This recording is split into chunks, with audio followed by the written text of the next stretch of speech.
Not feeling anything at all.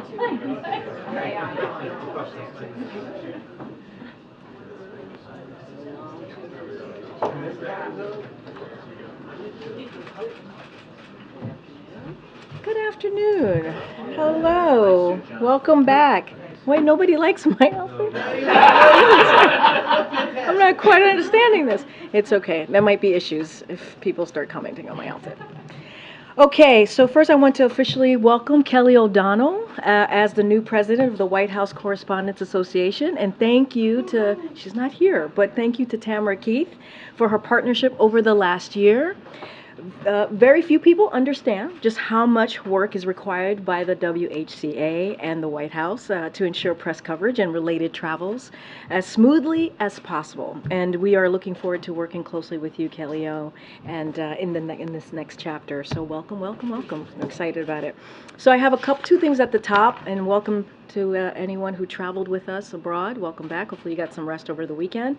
But the first thing I want to talk about it's on a subject that's gotten increasing attention over the last few weeks, certainly the last couple of days. And I want to quote a Republican senator in 2022. So bear with me here. Quote, "Leaving our military in limbo is never the right thing to do," end quote. That same senator also said, quote, "Our military isn't a political pawn." The year before, this Republican senator declared, and I quote, "Our job as elected official is to make sure that those who have stepped up to defend our country have the resources that they need to do their job and to do it safely." Strangely, though, the person who said these things seems to have forgotten them, and that person, as you all know, because you've all covered this very closely, is Tommy Tuberville. So right now, Senator Tuberville is hijacking what has traditionally been a bipartisan process, the National Defense Authorization Act. He's also delaying the confirmation of hundreds of qualified and capable military nominees, depriving our armed forces of leadership it needs. The Pentagon is going without a Senate-confirmed Marine Corps commandant for the first time ever in over a century because of this attack on our national security. A cascading effect of delayed promotions threatens to brain drain from the military. And military families do not know where they will live, where spouses will work, where children will go to school. Senator Tuberville himself said in 2021, and I quote, of course, "Military spouses make sacrifices every day for their country. They are the backbones and support systems for our troops, often balancing this with family life, moving towns, and being separated from loved ones." Senator Tuberville from 2021 and 2022 should intervene with 2023 Senator Tuberville, because clearly there's a problem here. And Republican senators need to speak out on behalf of our national security and military families. That's something that you heard from President Biden at his press conference in Helsinki. So I'm just reiterating that. Republican senators need to speak up. Now, also, have one more thing that I want to share before I turn it over to the Admiral, because we don't get many opportunities to say what I'm about to share, and so I want to make sure that these words come out very clearly, and I'm sure she'll be very shocked that I'm saying this, which is we agree with Marjorie Taylor Greene, which is not something that we say very often.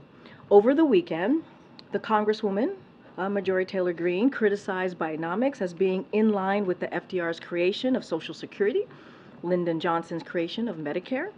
She also bizarrely attacked Bidenomics because it's reducing poverty in rural areas. We agree with her all around on this. We are opposed to rural poverty, and the president is committed to protect Medicare and committed to protect Social Security, as you heard from him over and over again over the past several months. Now, to be fair, we are aware of her misgivings about Medicare and Social Security because she's a member of the Republican Study Committee, which recently, again, proposed cutting those very benefits. But this is the first time that we are aware of being attacked for trying to reduce rural poverty. Although we probably should have seen that coming, since Marjorie Taylor Greene is also trying to repeal the Inflation Reduction Act, policies that are responsible for high-paying manufacturing jobs coming back to her own district. Now, President Biden looks forward to visiting her district, as you've heard him say many times before, to highlight those good-paying jobs and the differences that they are making in the lives of real people on the ground in Georgia.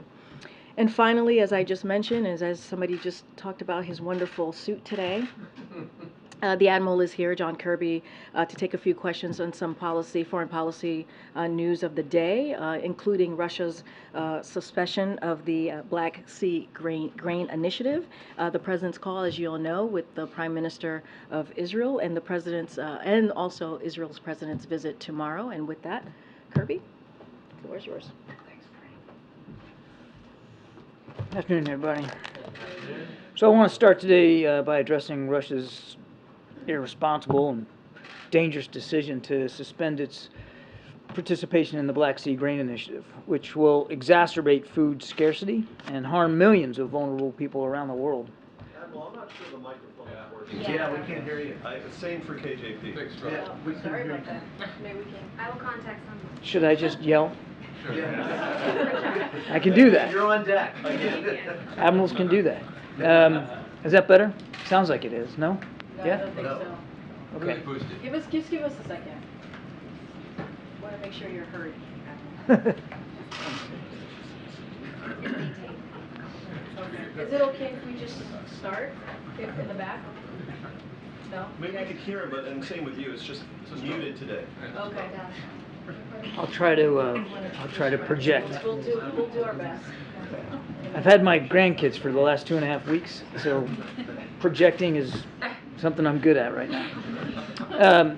I want to start today by addressing Russia's irresponsible and dangerous decision to suspend its participation in the Black Sea Grain Initiative, which will exacerbate food scarcity and harm millions of vulnerable people around the world. The Black Sea Grain Initiative has been critical to bringing down food prices, which have spiked as a result of Russia's brutal and unprovoked invasion of Ukraine. More than half of the 33 million metric tons of grain and foodstuffs that have been shipped through the initiative have gone to developing countries, including some of the most food insecure regions of the globe.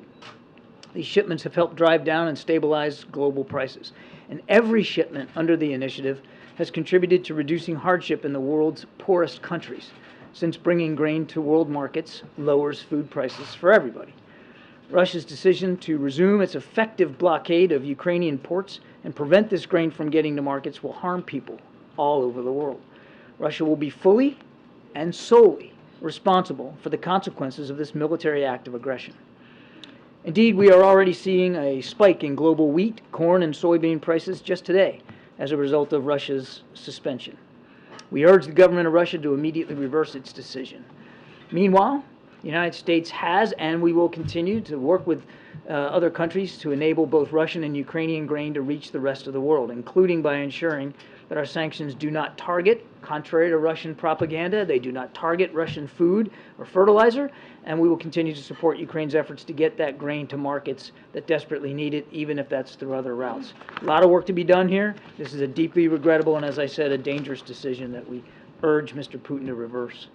Now, just quickly, a readout on the President's discussion today with Prime Minister Netanyahu. They obviously talked about a broad range of global and regional issues of mutual concern. The President underscored his ironclad, unwavering commitment to Israel's security, and he condemned recent acts of terror against Israeli citizens.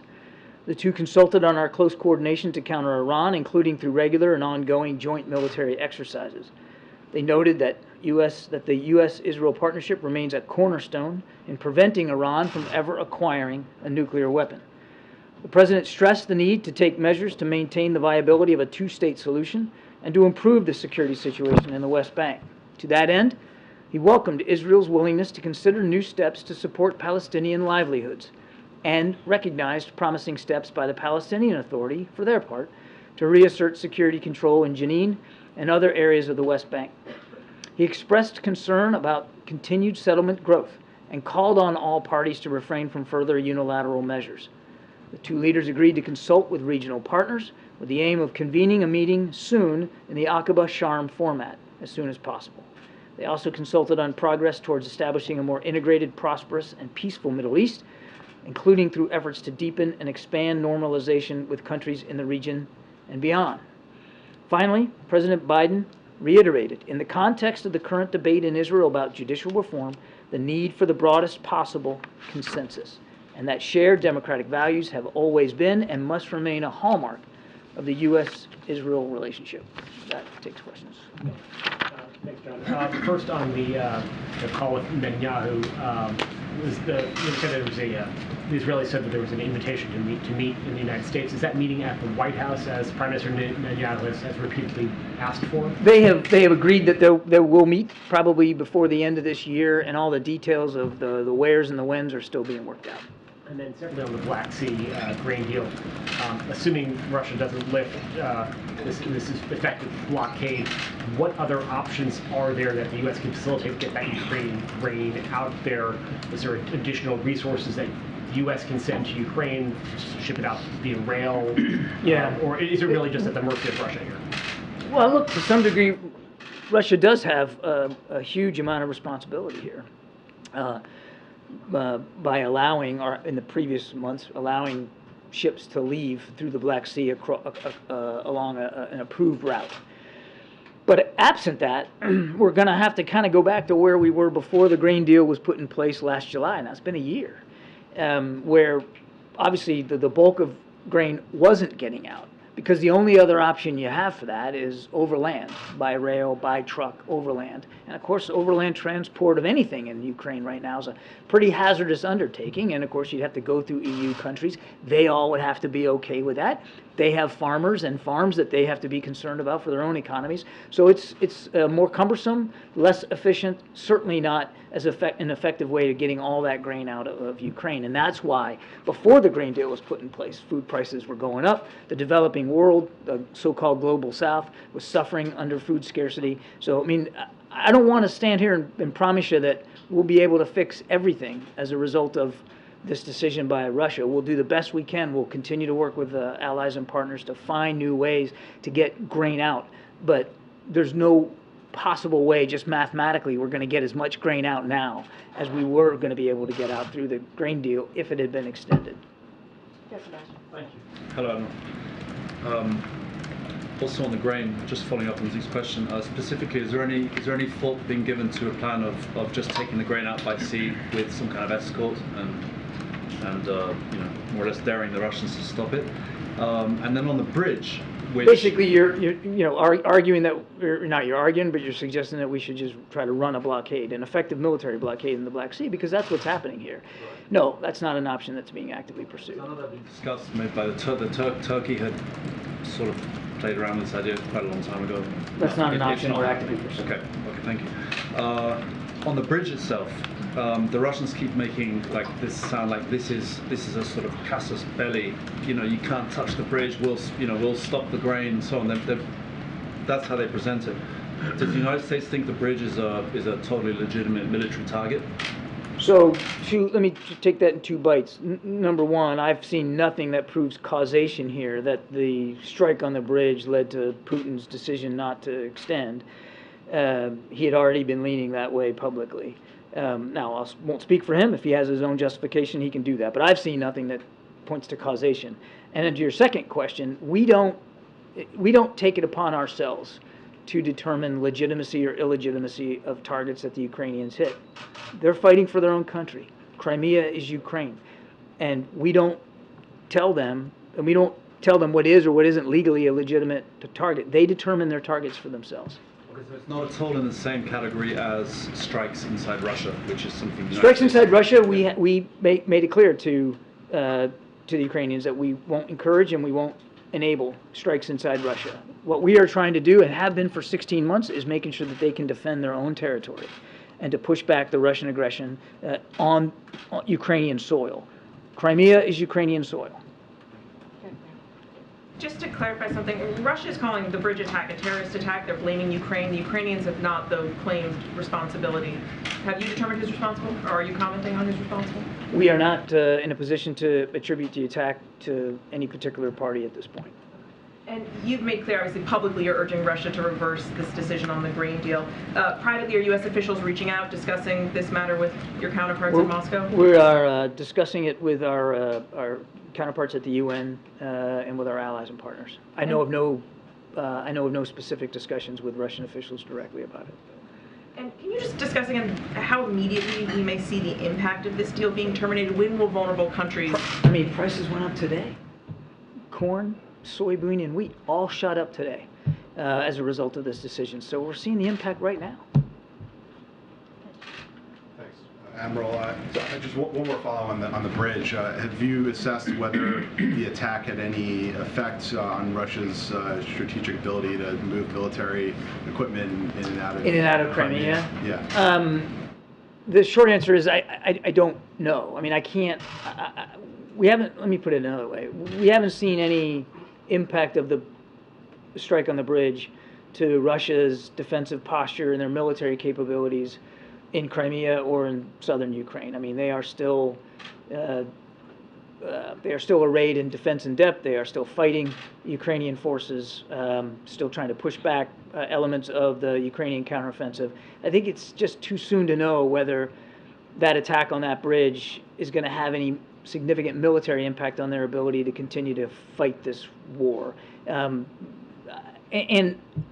yes, it provided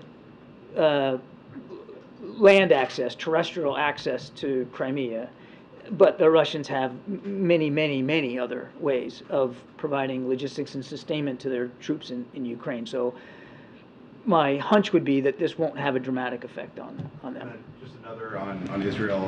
The Congresswoman Jayapal said that Israel is a racist state. She later walked that back, but there's been one in a number of comments from some Democratic lawmakers about Israel, and just wondering if the White House had any response to those comments. Well, we saw that she apologized, and we're glad she did. We think an apology was the right thing to do for those comments. I think, as you saw from my readout of the call with Prime Minister Netanyahu, and you'll see this tomorrow when the President gets a chance to meet with President Herzog, our commitment to Israel is ironclad, and we're going to make that clear and consistent every chance we get.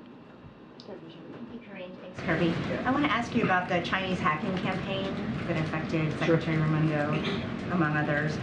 Do you have an update on how much damage may have been caused by this hack, what information was taken, and also what does this episode tell you about the Chinese's ambitions and capabilities with regard to spying?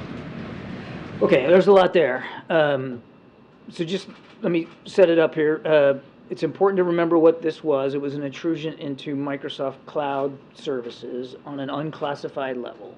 And this intrusion allowed the hackers to get access to some email traffic, particularly that is the main concern here of various government officials and agencies. The reason Microsoft knew about it was because we told them about it. We found it and alerted them to that. And in so doing, we also took steps immediately to minimize any further impact by this intrusion and to close down any additional vulnerabilities. We're going to continue to evaluate the cyberspace environment in the wake of this to make sure that those fixes are in fact doing the job that we expected them to do, and that we're still protecting our vulnerabilities through cloud services and through unclassified email. So we're mindful of this. I think it's important to remember that our systems get attacked and we're fending off intrusions every day. I mean, from a variety of state and non-state actors. Cyber resilience and cyber security is a paramount concern for the president. You know, we've just recently released a brand new cyber security strategy for the country, and certainly for the government, that we think will have a positive impact on our ability to operate much more effectively and much more safely in that space. Now, as for the attribution, we're not in a position right now, and I don't have an update for you on the investigation to give. We're not in a position to independently verify attribution, but we have seen nothing that would cause us to dispute Microsoft's finding that it was a hacking group out of the PRC.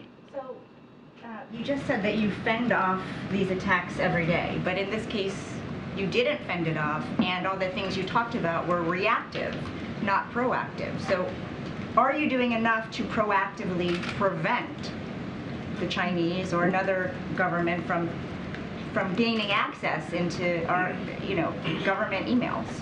We work at it every single day. Does that mean that you can prevent every single attack of every single nature? No. I mean, unfortunately, sometimes they get through, but it's not for lack of trying. And this isn't the kind of thing that you fix and walk away from. It's the cybersecurity is something you got to stay on top of every single day because the environment literally changes, sometimes by the hour. So, I mean, I think everybody understands that. It's something we're working at very, very hard. Thank you. Courtney in the back.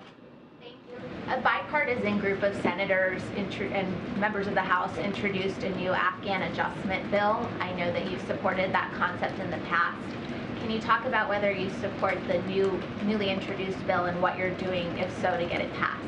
Well, we certainly support the legislative efforts here on the Afghan adjustment bill. And I don't want to get ahead of the legislative process or speak for what the president will sign or won't sign, but he feels strongly that we have to continue to do everything we can to welcome our allies, our Afghan allies, to our shores or other shores where they might want to go to start new lives and to make it easier for them to integrate and become citizens. So we're grateful for the work that Congress is doing on this score, and we'll continue to stay in touch with them, continue to support those efforts as best we can. Go ahead, Michael. Admiral, thanks. The president had not invited Bibi Netanyahu to the United States since he came to power again in Israel. There have been a lot of talk about the message that was intended to send, the delay in inviting him.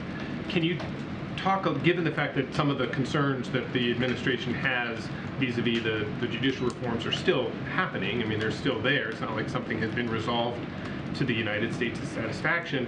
Can you talk about what went into the decision or what the president's thinking or the president's advisors thinking about finally extending an invitation and saying, yes, we want you to come here to the United States? Everybody's getting focused on the invitation and the meeting. And again, there will be a meeting here in the United States sometimes in the fall. But for the president, it was this was a phone call that he and Prime Minister Netanyahu had actually been trying to get on the books for some weeks, and he just came back from travel. And Prime Minister Netanyahu had some issues he had to deal with back home, and so it just the call fell today. That doesn't mean that, and you shouldn't take away from the fact that they had a conversation today and that they'll meet again in the fall, that we have less concerns over these judicial reforms or less concerns over some of the extremist activities and behavior by some members of the Netanyahu cabinet. Those concerns are still valid. They're disturbing. The president had a chance to reiterate, as I said in my opening statement, our concerns about all that in his phone call with the Prime Minister. And what we have found to be a useful process here is dialogue and diplomacy. These are two leaders that know each other, have known each other for a long time. And as friends can and friends should, you speak honestly, openly, forthrightly, candidly, you lay it out there.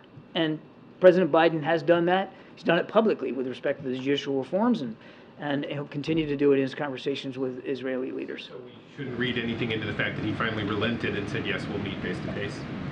He believes that it was the appropriate time to have a conversation with the Prime Minister with respect to our relationship, which is a strong relationship, and he believed it was the right time to talk about meeting with Prime Minister Netanyahu sometime in the fall.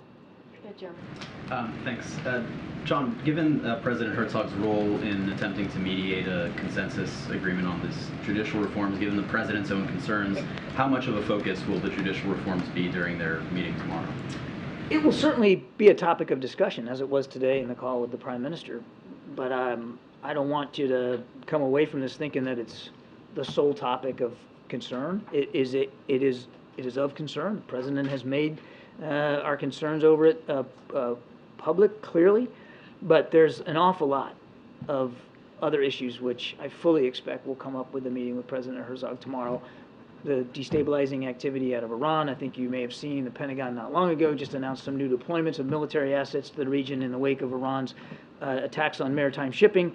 The potential for additional protests now in Iran, now that the morality police is back on the streets and minding what women are wearing, as well as climate change and other broad regional security issues, including the normalization and stronger integration of Israel into the Middle East. A lot of the protesters in Israel who are protesting against this judicial reform, they have been sending a message directly to the president, asking for more support, more vocal support from the president of the United States, protesting in front of the U.S. Embassy compound in Tel Aviv. Does the president stand with these protesters, and what's his message to them? The same message that he's been sending publicly since this issue of judicial reform came up, that what we believe strongly in the democratic institutions and the ideals of democracy that the United States and Israel represent, not just in their particular parts of the world, but across the world.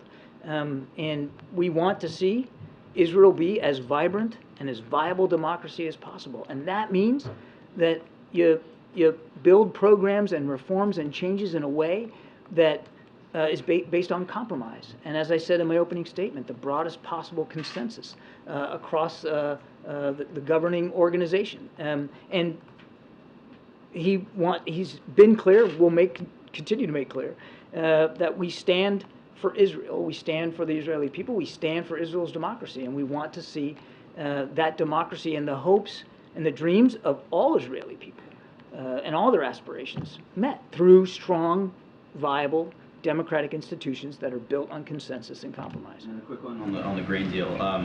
Before pulling out of this deal, Moscow has long complained that Western sanctions restrict the export of their agricultural products. Would the U.S. consider modifying sanctions on Russian agricultural exports or anything else to entice Russia to re-enter this deal? Yeah, as I said in my opening statement, Jeremy, that's Russian propaganda. Our sanctions aren't targeting Russian agriculture. They were still, even as the grain deal was in place, able to get their grain and foodstuffs out, and there's no sanctions on fertilizer. This isn't about shutting down Russian farms. That is a trope that Putin puts out there, so there's no reason to consider changes since we're not doing it in the first place. Way in the back there. Thank you. John, I want to ask you about something that's starting to gain steam here in Washington, which is UAPs, unidentified aerial phenomena. Yes, there is I know what going that to be is. a House Oversight Committee hearing at the end of this month. Senator Schumer has put forth an amendment to the NDAA that is modeled after the JFK Assassination Records Collection Act. What level of transparency does the Biden administration believe that the American public deserves and should have as it relates to UAPs? Well, without speaking to proposed legislation, I won't do that. As you know, the Pentagon has stood up an entire organization to help collate and coordinate the reporting and analysis of sightings of UAP across the military. Before that, there wasn't really a coordinated, integrated effort to do that. And of course, we will always want to be as transparent with members of Congress and with the American people as we can, considering national security concerns. This used to get laughed at for quite some time, for years and What decades. gets laughed at? The idea of Congress taking this up. I mean, Gerald Ford talked about this as a congressman back in 1966, and here we are, what is that, 60 years later, give or take. Is this a legitimate issue? Does the administration believe that getting to the bottom of these sightings in the air, is it a real concern? Is it a real legitimate issue as you see it? Yeah. I mean, we wouldn't have stood up an organization at the Pentagon to analyze and try to collect and coordinate the way these sightings are reported if we didn't take it seriously. Of course we do. I mean, some of these phenomena we know have already had an impact on our training ranges. For when pilots are out trying to do training in the air and they see these things, they're not sure what they are, and it can have an impact on their ability to perfect their skills. So it already had an impact here, and we just want to better understand it. Now, we're not saying what they are or what they're not. We're saying that there's something our pilots are seeing We're saying it has had an effect on some of our training operations, and so we want to get to the bottom of it. We want to understand it better. So, yes. Do you believe these whistleblowers that have come forward? I'm not going to talk about individual whistleblowers. Thank you so much, John. I have an Iran question and an Afghanistan question. Just starting with Iran, if we can dig a little bit more into your comments about the morality police who are now hitting the beat again and enforcing the wearing of hijabs. What is the administration's take on this? What leverage do you have to counter this? Can you maybe extend more asylum invitations to Iranian women, so on and so forth? Well, as you know, we've already sanctioned members of the morality police. We've sanctioned some entities that have supported the activities of the so-called morality police. It's already led to the death of one young woman and the injury and wounding of countless others, men and women. Iranian women should be able to decide for themselves how they're going to observe their faith and how they're going to dress in public. And nothing's changed about our stance on that. And we'll watch this closely. And if we believe that more accountability needs to be had, if we believe that we need to take additional action to put more pressure on the regime, we'll do that. On Afghanistan, Pakistan says the presence of Afghan refugees in Pakistan has created instability. They've accused Afghanistan of harboring anti-Pakistani militants, and they've threatened to take action against them in Afghanistan. I'm just curious, what is the White House's stance on this, and does the White House plan to use some of that over-the-horizon capability to assist them in targeting these individuals? We've seen no indication that Afghan refugees in Pakistan or along that border are guilty of acts of terrorism. And we're grateful to Pakistan for the incredible generosity that they have extended to so many Afghans who are just looking for a safe and secure place to be. And we'll continue to work with Pakistan as we have on their legitimate terrorism threats and their challenges in counterterrorism. I'm not going to speculate about an over-the-horizon event or not. I mean, the president's been clear that we're going to take seriously our ability to improve our over-the-horizon counterterrorism capability, and we'll use it effectively as we need to use it. Thanks, Karine. John, the Treasury Secretary said of the hacking attack that she has concerns. The U.S. has expressed those concerns to China, but nevertheless, we intend to deepen our discussions with China and increase our engagement. Doesn't that send the message to China that they can keep getting away with this? No, the message it sends is that the way you handle tensions, the way you deal with disagreements, the way you best deal with issues like this, assuming it's again, I'm not in a position to attribute this, but assuming this is a PRC hacking group, is engagement, is being able to have candid, forthright conversations and hold each other accountable for behavior as appropriate. Let's not get ahead of the investigation. FBI is still working on it. I don't think we should get ahead of that. And if there needs to be, as Jake said yesterday, if there needs to be accountability, then we'll execute accountability. But that doesn't mean, even if it is a hacking group from the PRC, it doesn't mean that you torpedo an entire bilateral relationship, the most consequential in the world, militarily, economically, politically, because of one act. You deal with it, you hold people accountable as appropriate, but you still got to work on making sure this relationship, this competition, and it is a competition, Jackie, is handled responsibly. Why is it an if there needs to be accountability, though? Shouldn't someone be held accountable for hacking cabinet-level officials in this administration? Of course. My answer to that was if it's, in fact, a PRC hacking group, and that was the context of the question. But yes, of course. Was Gina Raimondo the highest level official to be hacked? Was she the only cabinet level official? Secretary Raimondo? Yeah. As far as I know, yes, but again, I don't want to get ahead of an investigation. And then on the F-16s and F-35s to the Middle East, what was the final straw in pushing the Pentagon to make this move? I'd refer you to DOD. Anything else on why that decision was made, though? I know that it's been a lead up since May with all of the maritime issues, as you mentioned earlier. Well, I mean, you're talking about the additional assets. Yes. I mean, first of all, again, I'd point you to the Pentagon to talk about that with more specificity. But we have seen in just recent weeks an increased level of activity in the maritime environment of Iranian attacks on maritime shipping. They have become more bellicose, more active, and more dangerous to peaceful maritime shipping in the Gulf region. And the Secretary of Defense wants to make sure, as he should, that we've got the proper capabilities and assets and readiness in place to deal with that. Okay, just a couple more. Thank you. So on Tunisia, this weekend, Libyan border guards have rescued dozens of migrants, including children who have been left in the desert by Tunisian authorities without water or food. Human Rights Watch accused in a report Tunisia of carrying out collective expulsion of sub-Saharan migrants. The United States have a pretty strong relationship with Tunisian authorities, so have you been talking to them? What's your message to the Tunisian president? You know, I really don't have a good sense on that today. I'd refer you to our colleagues at the State Department. Thanks, Greg. Kirby, there's an FT report that for the past decade, millions of U.S. military emails containing highly sensitive information have been misdirected to Mali due to a typo with .ml instead of .mil.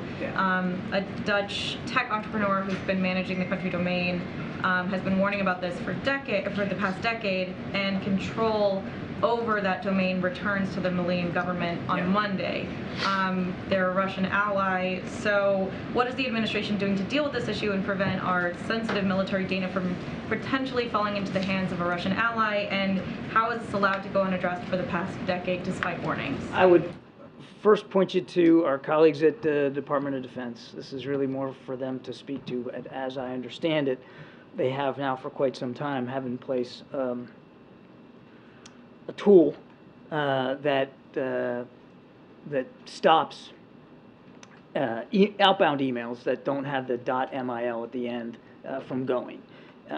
There's not a huge amount that they can do for people sending emails into the .mil domain from outside. For instance, if you're working on your home computer and you're sending a document to your work account or something like that, which actually shouldn't be working on official stuff at home anyway, but they have done training of DoD employees, as I understand it, to warn them about that practice. But when it's inbound to a .mil address without MIL, there's not a lot that the Pentagon can do to stop that. But they're obviously been mindful of this for quite some time and have been, again, working on outbound fixes and working on training for any problems of inbound traffic. And then we'll take two from the back. There is a meeting tomorrow from an emissary of the Pope with the President, Cardinal Zuppi, about humanitarian issues with Ukraine and so forth. Are you able to preview that at all? And is there any particular urgent event that is having him travel from Italy to meet with the President? The Cardinal's coming at the specific request and as an envoy of the Pope to have discussions here about the war in Ukraine, specifically about humanitarian concerns in Ukraine. As an example, the thousands and thousands of Ukrainian children that have been shipped off to basically concentration camps in Russia or Russia-occupied territory, and we look forward to having those discussions. Brian, and we'll take two from the back. Thanks, Karine. John, if this sounds obvious to you, just let me know. In speaking with members of the DoD today, they say if Russia was successful on the battlefield, that we wouldn't see this they wouldn't instigate a blockade. I'd like to know if you agree with that, and if so, how weakened do you think Russia is? And as an ancillary to that, could you just upgrade us on the Wagner Group and any lingering effects that's had on the Russian military? Well, there's a lot there, Brian. I won't even pretend to get inside Putin's brain on why he's made this, as I said, reckless decision on the grain deal. It's completely irresponsible. And whether it's related in some way to how poorly they're doing in Ukraine militarily, or whether, as in Jeremy's question, it's related more to grievances that he has conjured up about Russian agriculture, I don't know. We just know that it's reckless and irresponsible, and we want them to change their view on this. As for how the counteroffensive is going, the Ukrainians have said themselves they're not going as fast or as far as they would like. This is tough. I mean, we knew it was going to be hard when we were talking to them months ago about this, and it's turned out to be hard. The Russians have had months to dig in and to be entrenched, defense in depth, and defense is the stronger form of war. They're taking advantage of that as the Ukrainians try to go on the offense now for really not the first time, but certainly the first time in a long time throughout the 16 months of war. And they're running into effective defenses, including significant minefields. And it's hard enough to go through a minefield, whether it's a maritime or terrestrial minefield, all by itself. And when you're being shot at and shelled, which they are, it's particularly hard. So we're just going to keep stay focused on making sure that they have all the tools and capabilities that they need.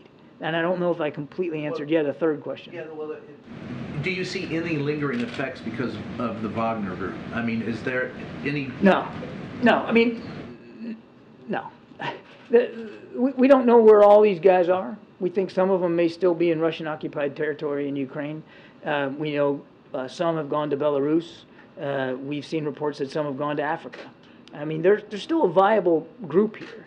And they're still doing some pretty bad things. But whether or not what happened with Mr. Prigozhin has had a dramatic impact on the war in Ukraine, I would have to say it's too soon to know right now. And the short answer is, in terms of the counteroffensive, we haven't really seen a major impact. All right, go ahead, Phil, and then Raquel. And then we're gonna... Thank you, Karine.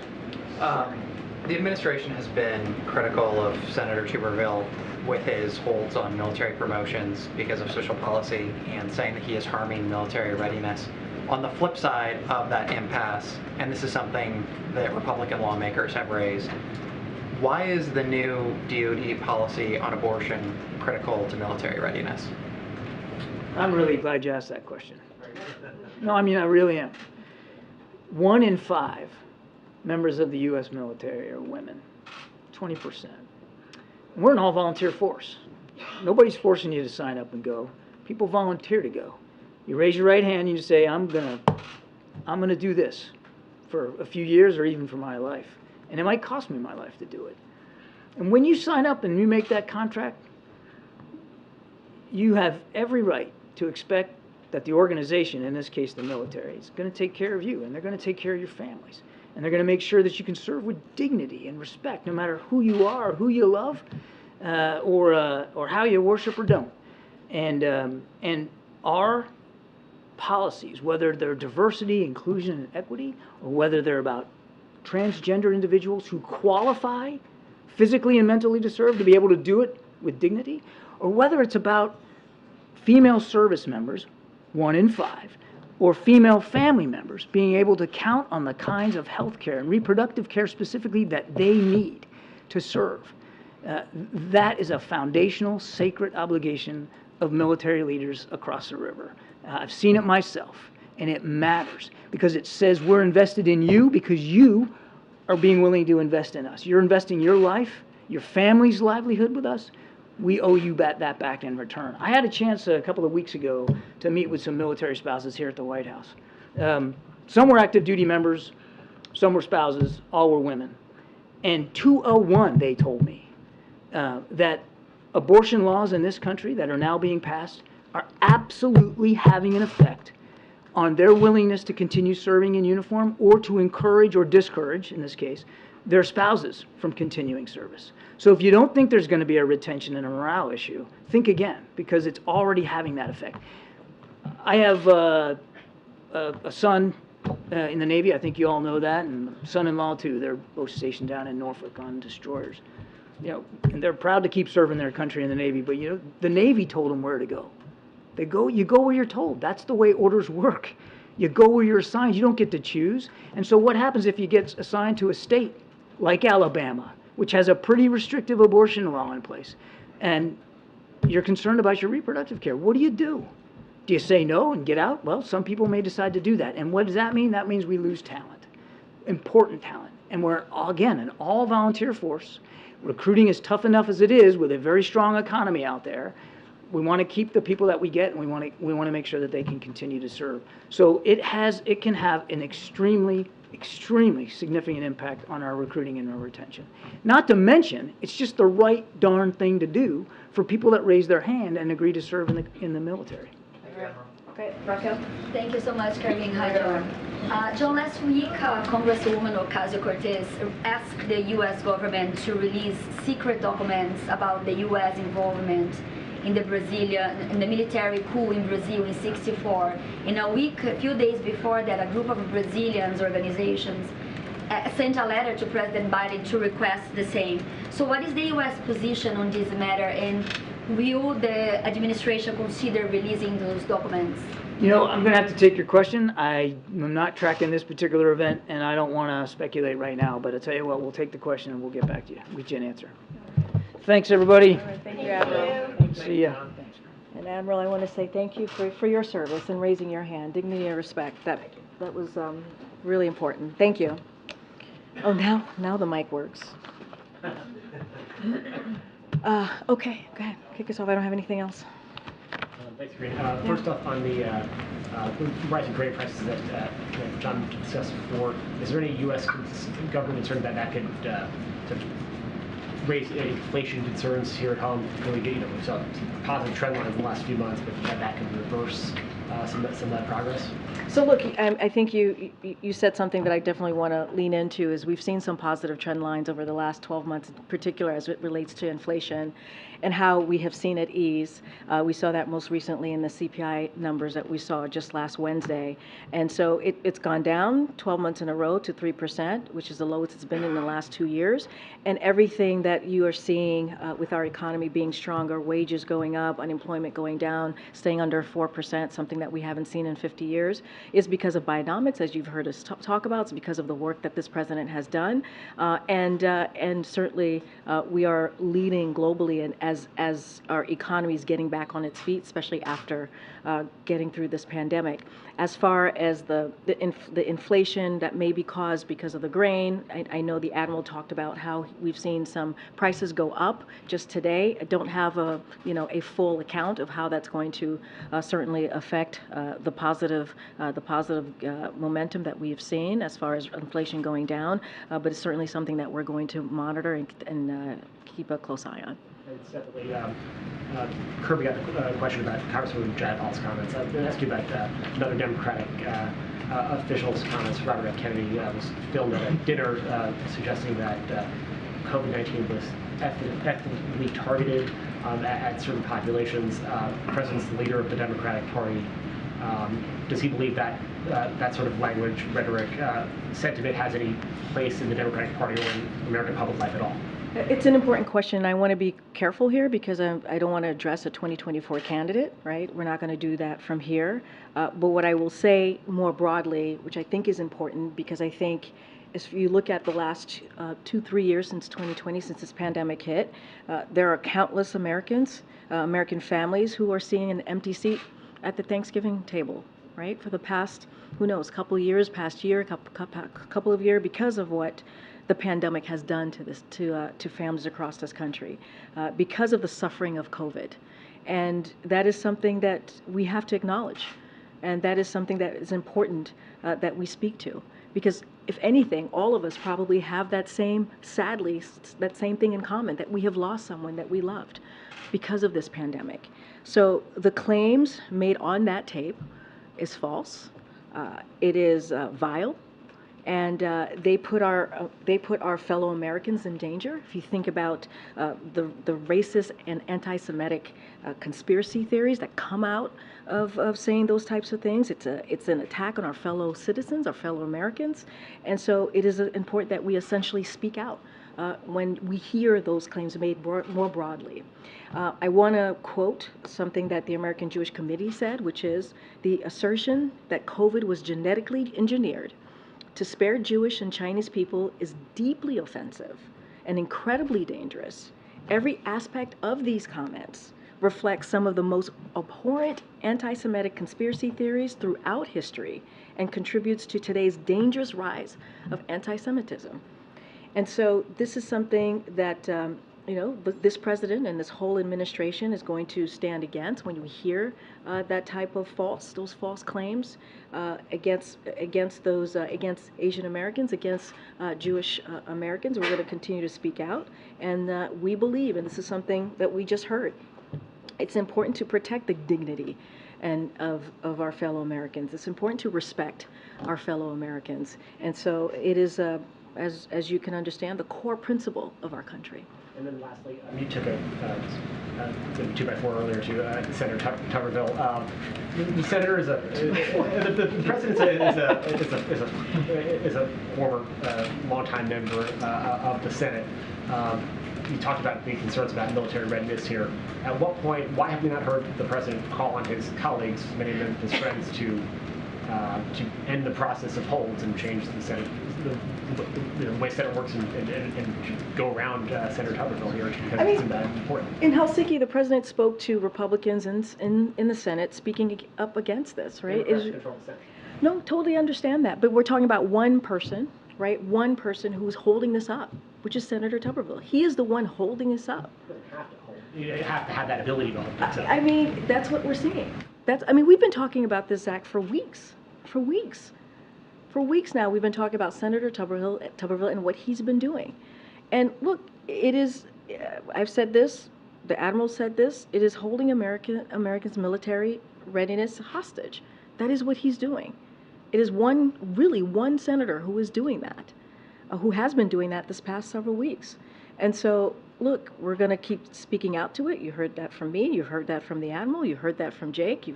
Jake Sullivan, the National Security Advisor. You heard it from the President himself during his Helsinki press conference. And so we're going to continue to be very clear about it. We're going to continue to ask Republicans in the Senate to speak against this and to hold the Senator Tuberville accountable. But you're not going to advocate to get rid of the whole process. That's not. I mean, look, what we're talking about is this particular process that we're seeing right now, as we're talking about the NDAA holding these nominees, which is something that we've never seen before. This is a bipartisan process that has happened and occurred many years before this moment. As you talk about the 2x4 that you said that I just landed on the senator, we talked about what he said in 2021. I talked about what he said in 2022. And, we're talking about our military families, and making sure that we are ready to protect our national security. Okay. Thanks, Karine. Following up on that, as it relates to Senator Tuberville, he spoke last week with the Defense Secretary, Lloyd Austin. Is there a sense from the White House that conversation was productive at all, and will there be any follow-up from the White House with Senator Tuberville regarding this issue? So I don't have a readout to that conversation. I don't have anything to follow up.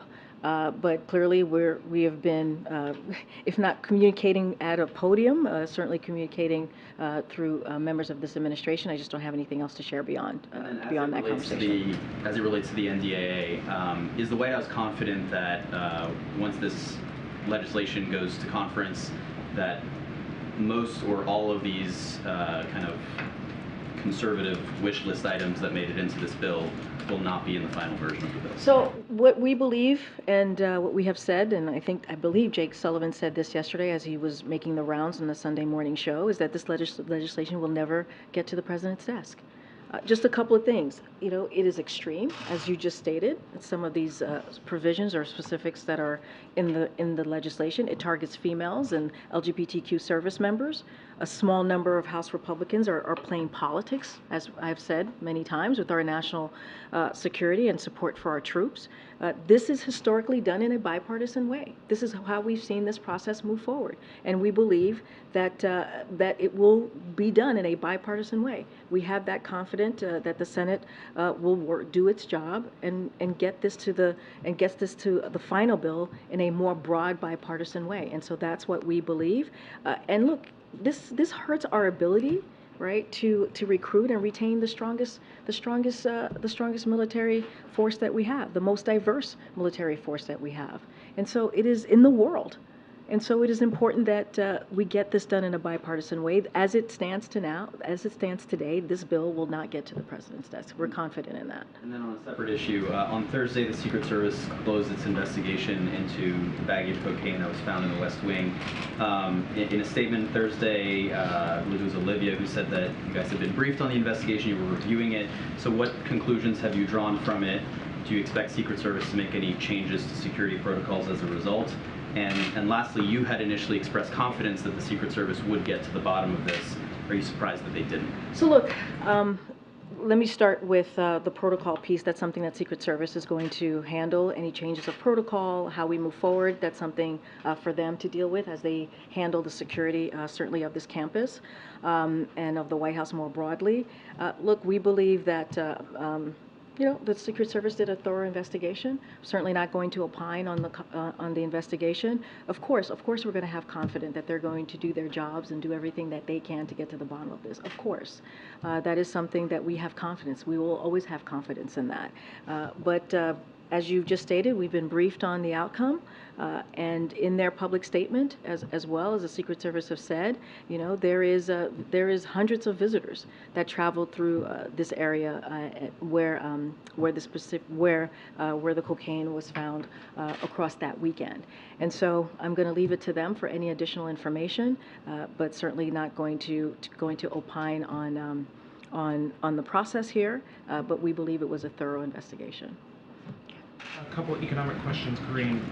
Does the White House support the aims of the entertainment industry workers who are on strike right now? So look, the president believes all workers, including the writers, including the actors, they deserve a fair pay, right? And they deserve fair benefits. That is something that the president believes. This is a president, as you've heard us say over and over again, that is the most pro-union president in history.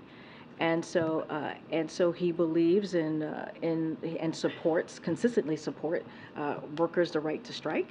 You've heard him say that. He believes in collective bargaining and how it works. And so that's what he believes. It helps business succeed, and it helps also workers secure wages so that they can raise their family. We've been talking about dignity and respect, so families can raise, Americans can raise, workers can raise their families with dignity and respect. So we sincerely hope that both actors and writers' strikes get resolved and that the parties come together and have a mutually beneficial agreement as soon as possible. But of course, we believe that all workers, including writers and actors, have the right, deserve to be able to have a fair pay and benefits. So we've got that strike, we've got the issue with the Teamsters. Is there any concern at the White House that labor strife generally is going to lead to more generous contracts and push wage inflation up higher? Do you agree with current and former Fed officials who say that wages need to not rise as quickly as they are to get inflation back down to target? So look, I'm not going to get into the economics of this, like what economics experts are saying specifically about wages, but what we have seen, right, from the CPI data, that wages have increased. We've seen unemployment go down. We've seen a positive movement with the economy because of what this president has done, because of Bionomics. I will say this, again, this president believes in that workers have the right to strike. They have the right to ask for fair wages, for fair benefits. He believes in collective bargaining. He thinks that's an important tool that works. And so this is very much a pro-union president. So he's certainly not going to get in the way of that. He's going to continue to make sure that he's protecting that and speaks to that. But as it relates to the economy more broadly, what we've seen from the data is important as well. What we've seen from what the president has done with his own policy is indeed working. When you think about more than 13 million jobs created, when we see wages going up, when we see unemployment going down, that's important. That's because the president has made it a priority to make sure that we have in the economy that works for all, that builds an economy from the bottom up, middle out. And that's what you've seen from every policy that this president has put forward. And just one more on that. The president had a tweet out last night saying that real wages for the average American worker are higher than they were before the pandemic. That tweet has now been annotated with a message from the platform saying that is not factual, and that they have some stats and some charts footnoted along with that. Do you welcome that kind of contestation from tech platforms? We disagree. Do you have any? Well, we disagree because we're looking at the data from February of 2021, and what we've seen is that wages have gotten stronger, have increased. We've seen that Bidenomics has been really helpful in getting to make sure that we build an economy that leaves no one behind.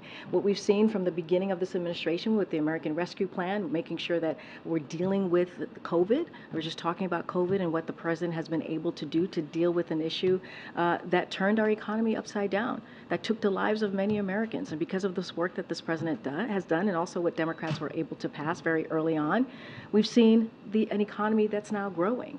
And so that is how we're going to continue to move forward, make sure that, again, we have an economy that works for all. And are you able to share that information with Twitter, given the judicial? Sure, we're happy to do that afterwards. Go ahead. Thanks, Karine. Just one follow-up on UPS. The Teamsters president specifically urged the White House not to intervene in the case of a strike using the Taft-Hartley Act. Will the White House promise not to intervene if workers in fact do go on strike? So look, anytime we hear, there are these discussions, we want to ensure we're playing a constructive and productive role, right? That's how we kind of move forward here. As you just stated, the Teamsters have asked us to not get involved, to intervene, and hopefully the two sides can reach a mutual agreement and come to the table and do that collective bargaining that I was just talking about. We'll continue to be in touch with both parties constructively, support any efforts to reach a solution. But again, we are confident that both sides are going to come to an agreement, and continue to have a constructive presence as we continue to stay in touch. So that's our role that we see playing moving forward. Yeah. Thanks, Karine. First, following up on the cocaine, you said that it was very important to President Biden that the Secret Service get to the bottom of who brought it into the White House. So can you just talk about his reaction when he learned that the investigation did not end with a suspect? No, and I appreciate the question. Look, I'm just not going to opine on this, not going to get into specific on this. We believe the Secret Service did a thorough investigation. We've been briefed of the outcome. They shared the detail in a public statement, which I think is important for the American people to hear directly from the Secret Service who did the investigation. Look, one of the things that they said in the public statement is hundreds of people come through this particular area, and it's a heavily traveled working area, and so that's what they were able to find doing this thorough investigation. And so, especially during that weekend, we think about Friday, that Saturday, and that Sunday, and also that I believe that Monday, that weekend, I should just say, that it was heavily traveled. So is the president satisfied with the explanation that someone was able to bring an illegal substance into the White House because there are hundreds of people who come here? What I will say is that the Secret Service did a thorough investigation. That's what we believe. They put out a public statement. I think that's important. Anything else detailing any details or any more information, I would reach out to the Secret Service. Thank you. And then one more on tuberville. After President Biden made those remarks in Helsinki, the senator said that there's no chance of changing my position if we don't sit down and visit. So why doesn't the president sit down with him and try to hash this out? Why does this senator continue to do something that has been done in the past in a historically bipartisan way? Why? Why make this political? Why politicize and make it partisan? That is something that this Senator Tuberville, to be specific, has done. And it's hurting our military readiness. So this is actually a question, we're not the problem here. We're not causing this. This is the senator who's causing this. He's causing something that has never been done before. Historically, this is done in a bipartisan way. So he's holding this up, or has been holding this up, and this is a question for him. So just to be clear, when the president said that he would sit down with Tuberville if he thought there was any possibility he would change his ridiculous position, that was the president saying no. What I'm saying is this has been a historically bipartisan bill, and so which has been made recklessly partisan. That's what I'm saying. And it's hurting our ability to recruit. It's hurting our ability to retain the strongest and most diverse military that we have in the world. That's what he's doing. And so that is a question for him to answer. Thank you. I'm just going to try and call us. Go ahead. Thank you. I'm wondering what the administration's priorities are for the Farm Bill and anything specific related to nutrition. So I don't have anything to update you on the Farm Bill or anything related to nutrition. I would have to go back to the team and get back to you on that. Just don't have anything new to share at this time. Get it. Yeah, thanks, Karine. So the Penn Wharton budget model recalculated costs based on the new rules for the student loan forgiveness. The model now says that those rules will cost an additional $475 billion over the next 10 years. I'm just wondering when the president will unveil a plan that actually reduces spending. So look, just a couple of things, because as it relates to, and you're talking about the student loan? The student loan forgiveness. The new rules from the Department of So look, the Department of Education, they estimated this particular piece to cost about $156 billion over the next decade. And the reason why we were able to do this, the reason why we believe this is being done in a responsible way, and let's not forget, we can afford to give middle-class Americans, middle-class families, a little bit of breathing room, as you hear from this president over and over again. And so, and it's because the progress that we have done to make sure that the deficit is coming down. And that is something that the president has done. Let's not forget, the first 2 years, the deficit has gone down by more than $1 trillion. And that is the end of deficit reduction because of Bidenomics, because of the work that he's been doing. COVID spending coming off. The deficit's actually increasing according to the CBO. Well, look, what we have seen is it's gone down over $1 trillion, right? And he has done this in a responsible way. And so he has done reduction. As we look at the deficit, it has come down and done so more than any other president has been able to do in their first 4 years of the administration. And so that's important as well. And so he's taken policies that have been responsible, that has made sure that it doesn't add to the deficit, that it actually decreases the deficit. And you've seen that if you think about the Inflation Reduction Act, you've seen that over and over again in historical pieces of legislation that he's put forward. Let me ask you about EVs. Ford just cut the price of the F-150. Cox Automotive is showing that dealerships now have a 92-day supply of EVs on their lots, which is about twice the average for a gas-powered car on their lot. Is this the marketplace speaking, saying that people don't want this transition as quickly? So look, I've seen that same study. A couple things that I also want to make sure that folks know about. The EV sales hit a record high last quarter and increased nearly 50% from the same time last year. So that's important to note. And EV prices are actually down 20% per year over year on average, with EVs that are eligible for the Inflation Reduction Act credits seeing high demand. So we're seeing a lot of high demand here, which matters as we're looking at this study. And because of what this president has done, and the congressional Democrats, as we think about the Inflation Reduction Act, sales are going up. Costs are coming down. That's important to note. It's also good to see that after a couple of years where it was hard to find electric vehicles, they are now readily available for consumers. So, that is also important as we move forward with the Inflation Reduction Act, as we move forward in implementing a very historical piece of legislation that's going to deal with climate change, that's going to create record jobs, right? Good paying union jobs. All of these things are coming out of the work that this president and Democrats have been able to get done. Okay. Thanks, Karine. I saw there was a report that President Biden and Senator Sanders are meeting with labor organizers today at the White House. I was wondering, I guess, one, if you had any details on that, and two, if the president has any plans to raise the senators' his decision to hold up the president's NIH nominee while the two are at the White House together. So a couple things about the president and senator. They're going to drop by a White House meeting with young workers, organizing unions in a variety of industries, many of which have not traditionally been organized. Workers participating in Monday's meeting include employees of Starbucks, minor league baseball, Bluebird, and Sega. During Monday's meeting, the president and Senator Sanders are expected to congratulate organizers for the work they've done to lead a resurgence of labor organizing across the country and discuss his belief that worker power is essential to growing the economy from the middle out and bottom up.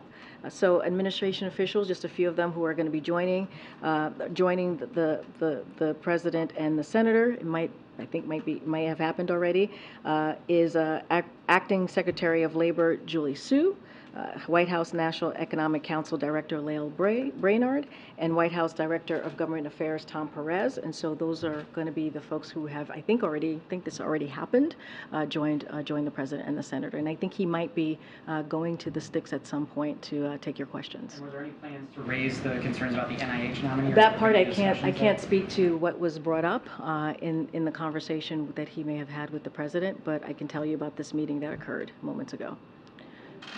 Okay, go ahead. A White House official last week said that they hoped Senator Sinema would change her position on the nomination of Julie Su. Did Senator Sinema tell the White House she would oppose the nomination?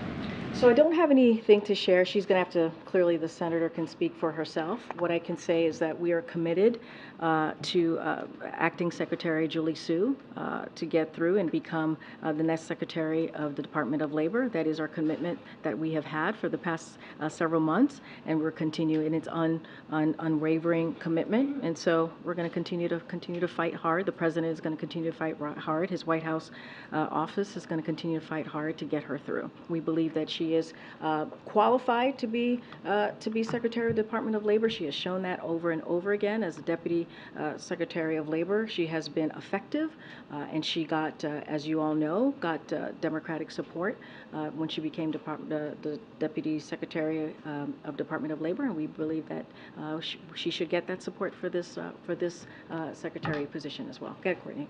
Thank you. I wanted to ask about Julie Su again. Is the White House still actively having what you call those war room meetings with different officials to try and get her confirmed? So what I can say is we're actively working very hard to get her confirmed. We believe she is qualified to be the Secretary of Department of Labor, and so that is our commitment and the President's commitment. I also wanted to ask you about the two strikes in Hollywood. Is the White House or another representative of this administration going to get directly involved in that? Look, I don't have any more to share of what I just laid out. Look, we believe, and the President knows, that collective bargaining works for employees and employers. That is something that he's been very consistent about and has said over and over again. He urges both parties to negotiate in good faith and reach a mutual acceptable resolution. And so that's what the President's going to call for. And he believes that both writers and actors, they deserve a fair pay and also fair benefits. All right. Teamsters piece. You mentioned how you're keeping in touch with both parties on this to be a constructive part of it. Who in the administration is doing that? I know in the past on different union issues you've appointed certain cabinet officials or White House officials to lead on that. So I don't have I mentioned just last week, I had mentioned for EAW, we talked about Gene Sperling. As you know, Julie Su has always been as the acting labor secretary, has always been involved at least in having these conversations, staying in touch. Don't have anybody particularly leading it, but certainly Julie Su is certainly involved in keeping in touch and having those conversations. Thank you. Great. Thanks, everybody. See you tomorrow. Thank you.